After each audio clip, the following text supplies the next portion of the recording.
Agora nós vamos falar um pouquinho dos tipos de neutrofilia que temos, né?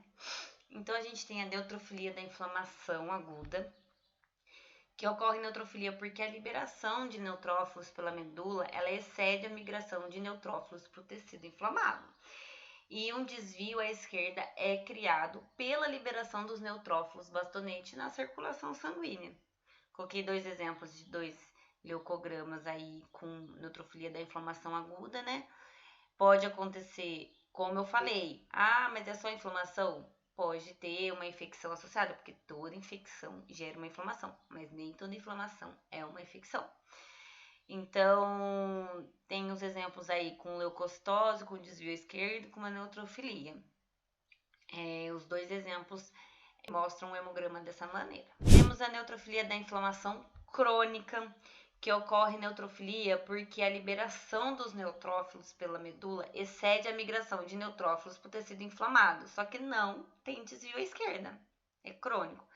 Normalmente acontece, exemplo, em doenças crônicas. Aquele aqui eu coloquei um exemplo de um hemograma, não ficou bom a imagem, ficou embaçadinho, desculpa, não consegui melhorar. Mas aí você vê uma leucocitose, não tem desvio e tem uma neutrofilia. Neutrofilia por esteroides, né? Então ocorre neutrofilia por causa de desvio de neutrófilos do pool marginal para a circulação e diminui a migração de neutrófilos para o tecido. Então pode ter neutrófilo hipersegmentado, porque eles ficam mais tempo na circulação e eles não vão para o tecido para sofrer apoptose. Aqui tem um exemplo, mais um exemplo, né, de uma leucocitose com uma neutrofilia por problemas de esteroides, né? Isso é um exemplo clássico que a gente tava com um paciente assim, com uso de prednisona. Neutrofilia fisiológica. Ocorre neutrofilia por causa do desvio de neutrófilos do pool marginal para a circulação através de estímulos de catecolaminas e dinâmica de fluido. Então, quando isso acontece, por exemplo, quando o animal está com medo, está com uma excitação, quando faz um exercício. Então, aí tem mais um exemplo. Tá vendo que os hemogramas, se você olhar só os hemogramas sem saber a clínica, tá tudo igual, né? Você fala, Érica, tá tudo com leucocitose, com neutrofilia, e aí? Por isso que eu falo que é importante você saber a clínica do animal. É assim que você interpreta um exame, qualquer exame, na verdade. Então, aí, mais uma vez, tem uma neutrofilia com uma leucocitose também. Tipos de neutropenia, quando os neutrófilos estão abaixo do valor de referência. Então, temos a neutropenia inflamatória, que é a demanda tecidual arrebatadora. Então, ocorre uma neutropenia porque a marginação e a migração dos neutrófilos para o tecido inflamado excede a liberação de neutrófilos da medula para a circulação. Então, quando isso acontece em infecções bacterianas graves, gravíssimas, um exemplo muito clássico, uma piometra. Se você pegar uma piometra, dependendo da fase que você vai pegar, você consegue pegar uma fase que está com uma leucocitose, uma neutrofilia com desvio esquerdo agudo. Dependendo, você pode pegar uma fase que está normal, que está indo para a cronicidade, você pode pegar uma fase que está com neutropenia. Aí o animal já está em estado de choque, porque já não tem mais células de defesa para conseguir suprir aquilo. Algumas infecções virais também geram uma neutropenia e estados inflamatórios. Então, dependendo do estado da patologia, onde você pegar o hemograma, você consegue, às vezes, pegar a parte da neutropenia. Neutropenia por endotoxinas. Ocorre neutropenia porque as endotoxinas estimulam a marginação de neutrófilos.